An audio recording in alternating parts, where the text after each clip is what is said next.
of. اوكي، وخد بالك ان الاف هنا بتتنطق ذا، فبنقول of. ليه اختصار جامد جدا في الانجليش، سواء والله لهجه امريكان او لهجه بريتش. اوكي، دايما النيتيفز او اصحاب اللغه بياكلوها كده. طب ما تيجي نعرف شروطها، امتى بتتاكل، امتى ما بتتنطقش.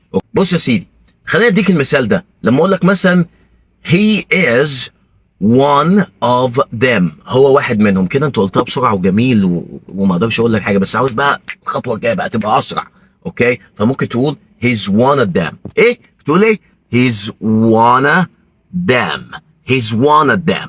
one of them يعني الاوف اتشالت وطارت، سبحان الله، حطينا مكانها wanna. he's one of them. he's one of them. طيب خد المثال التاني دوت. احنا سرقنا بعض السيارات. اوكي، we've stolen.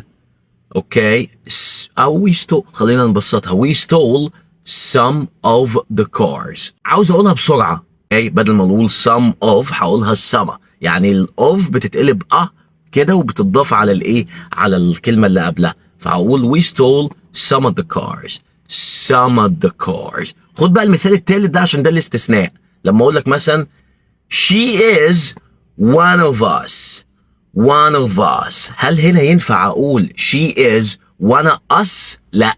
ليه؟ عشان us على عكس المثال الاول والتاني، us بتبتدي بفاول ساوند، صوت متحرك، فما ينفعش، لا تجوز بقى معاها القاعده، ما ينفعش انك تختصر of هنا وتقول she's one of us. لا، one of us عادي. اوكي، ممكن تربطها one of us، لكن لازم تقول الفا.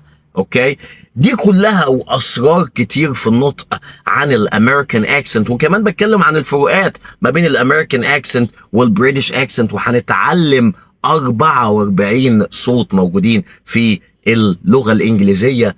كورس موجود عندي على الويب سايت، 30 حلقه بتمارينهم، هيقلب لك نطقك 180 درجه. بناقش فيه اسرار هناك اول مره تناقشها. خصم حصري 40% لو رحت تشتري دلوقتي من على الويب سايت، وممكن كمان تبص على الكتب اللي موجوده هناك. Thank you and wish you all the best. سلام.